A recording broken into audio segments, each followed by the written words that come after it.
Semina Verbi. La semence du Verbe dans le cœur des hommes et des femmes d'aujourd'hui. Homélie du premier dimanche du temps de l'Avent, année A, par l'abbé Christophe Larrey, prêtre du clergé diocésain de Dapong au Togo. La première lecture est tirée du livre du prophète Isaïe, au chapitre 2, versets 1 à 5. Le psaume 121. La deuxième lecture est tirée de l'épître aux Romains, au chapitre 13, versets 11 à 14. L'évangile est de Saint Matthieu, au chapitre 24, versets 37 à 44. Bien-aimés du Seigneur, le temps de l'Avent vient souvent rompre l'espérance lointaine de la venue du Christ en nous présentant cette venue comme un déjà presque là. Oui, bien évidemment, il ne s'agit plus d'une attente non précise, mais d'un événement imminent dans un temps qui est nôtre. En ce dimanche, donc, les textes liturgiques écoutés ou que nous écouterons nous mettent dans la peau des serviteurs qui attendent avec joie la venue du Maître qui, à l'image du voleur, vient à l'heure où nous ne l'attendons pas. Cela suppose une veille. Veillez et priez. Cette venue, jadis annoncée par le prophète Isaïe, dans la première lecture de ce jour, est signe de paix pour tous les peuples. En effet, Jérusalem, qui signifie ville de paix, est l'image de ce royaume que le Messie apporte. Or, ce Messie est prince de la paix. Voilà pourquoi on ne lèvera plus l'épée nation contre nation, parce que le Messie est prince de paix. On ne s'entraînera plus pour la guerre, parce que le Messie est prince de paix. C'est ce à quoi aspirent tous les peuples de la terre. Un monde sans guerre, un monde sans violence. Le cas des pays comme l'Ukraine, comme la Gaza, qui souffrent de non-paix, le Nigeria, d'autres pays du même genre, de l'insécurité. On ne veut plus de l'insécurité, le Burkina Faso et d'autres pays qui souffrent le terrorisme. Mais tous les peuples aspirent à cette paix. Mais pourtant, jusqu'à nos jours, les foyers de guerre renaissent encore d'un bout à l'autre du monde et le trafic des armes a un plus grand bénéfice que la vente des machines agricoles. Ce sont des signes qui montrent qu'il y a en l'homme autant une soif de paix qu'un appétit de violence et l'unique arbitre qui pourrait donner la cohésion à ce dualisme du cœur humain est sans nul doute Dieu. C'est lui qui vient sous les voiles de l'humilité dans la peau d'un enfant, d'une fragilité pour confondre les amoureux de la violence. C'est lui Jésus, le prince de la paix, la lumière d'en haut qui vient nous visiter. Ainsi, Saint Paul nous rappelle ce que nous savons déjà par la bouche des prophètes. Je cite, « C'est le moment. C'est le moment. » Fin de citation. C'est-à-dire l'heure de Dieu.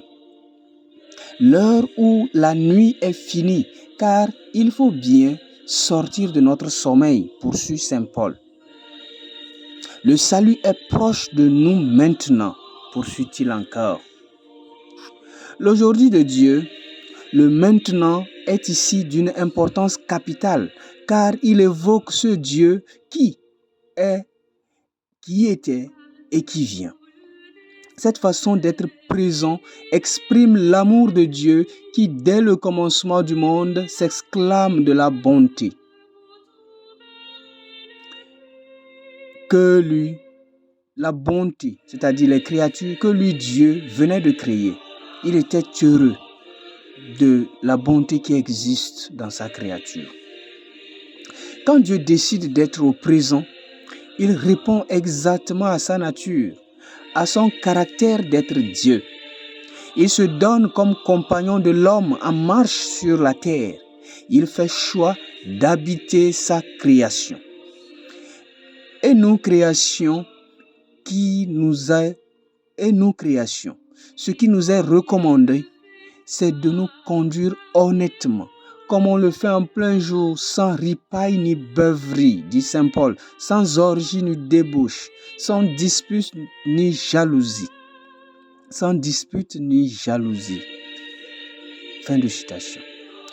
Et de nous revêtir du Seigneur Jésus-Christ. Bref, il s'agit pour nous de ne point vivre à la manière du monde comme au temps de Noé.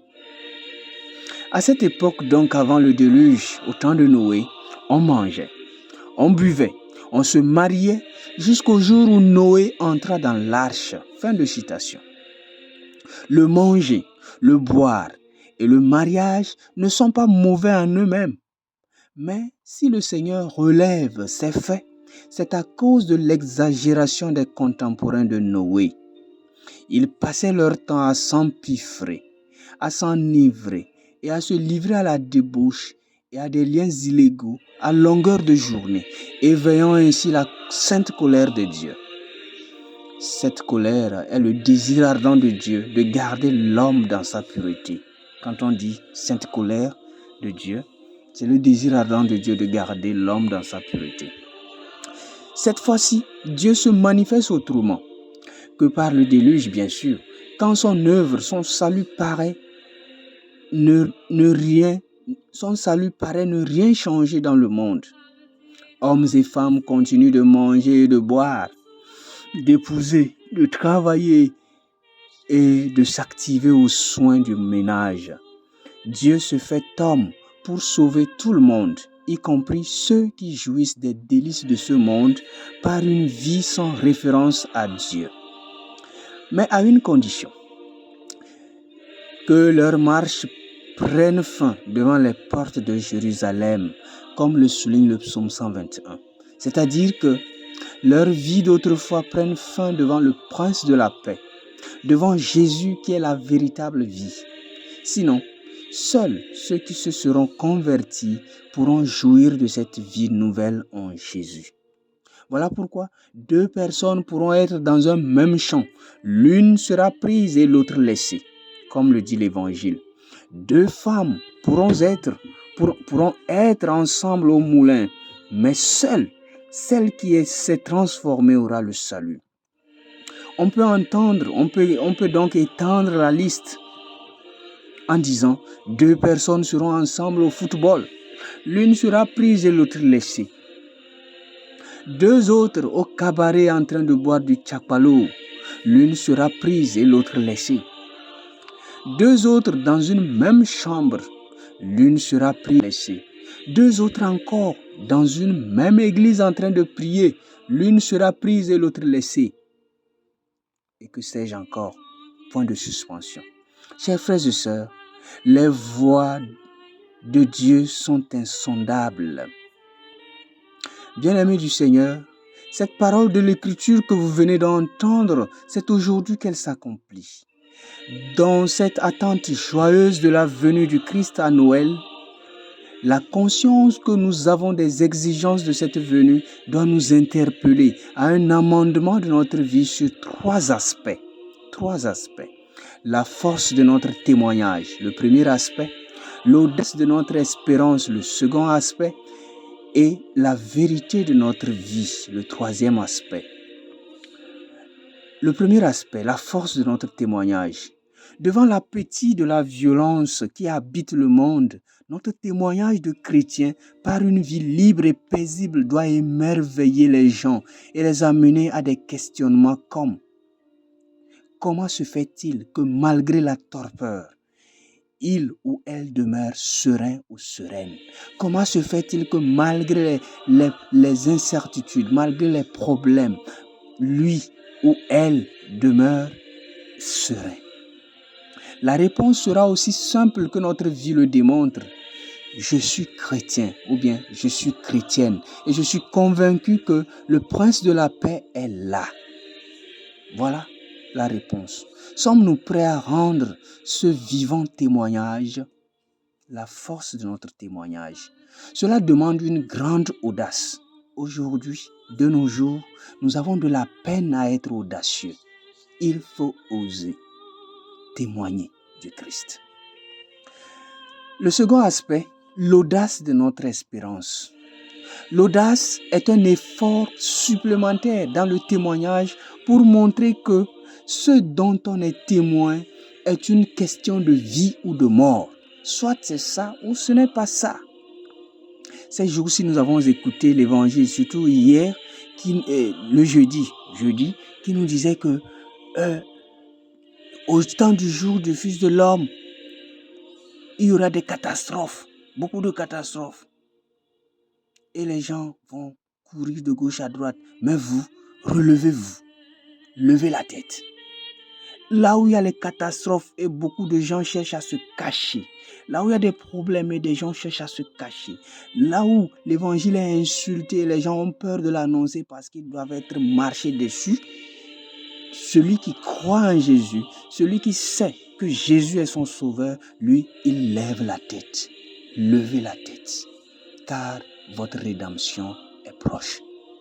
Quand l'on tente de nous décourager par des sollicitations de tous ordres, c'est l'espérance de la lumière d'en haut qui vient nous visiter, qui nous rend tenaces. Ainsi sommes-nous dans cette espérance ou bien notre cœur se laisse-t-il aller au caractère festif du temps de Noé? On mangeait, on buvait, on se mariait, etc. Et on oubliait Dieu. Le troisième aspect, la vérité de notre vie. Ici se trouvent résumés les deux autres aspects, car si notre témoignage et notre audace sont un pur formalisme ou une danse folklorique en vue de se montrer, de s'exhiber, cela signifie que la vérité n'est pas faite dans notre vie. En effet, le zèle du témoignage doit être le résultat de l'amour du Christ, de la quantité de foi, si on pouvait la quantifier bien sûr, si cela est quantifiable, s'il y a un fois-mètre, si je peux le dire. Donc, cela dépend de la quantité de notre foi. Bien-aimés du Seigneur, travaillons avec ardeur à cette venue du Christ par des gestes concrets, des attitudes qui expriment que nous avons vraiment une joyeuse espérance. Il se peut qu'à côté de toi, de ta maison, pauvre qui cherche juste un sourire réconforte, offre-le lui. Et en plus, donne tout ce que tu peux donner pour qu'il se sente dans sa vie, qu'il sente dans sa vie que ce Dieu est vraiment proche de lui personnellement. Car aussi vrai qu'on ne peut en vouloir à un aveugle de naissance lorsqu'il affirme que la lumière n'existe pas. Aussi vrai qu'on ne peut en vouloir à un aveugle de naissance, il en va de même pour ce pauvre qui n'a pas fait l'expérience de la charité. Il n'a jamais eu la grâce de recevoir quelque chose par la réception d'un don vraiment gratuit. De comprendre, il n'a jamais eu la grâce de comprendre qu'il y a un Dieu qui s'appelle amour et dont la charité est immense. Donc, par toi, il saura qu'il y a un Dieu pareil. Notre rôle serait alors d'être des lieutenants de ce Dieu, ceux qui tiennent place de Dieu, les lieutenants de la charité du Christ dans la vie de nos frères et sœurs, afin qu'ils puissent comprendre donc Dieu quand on dit qu'il est amour. Que cette Eucharistie nous y aide. Amen.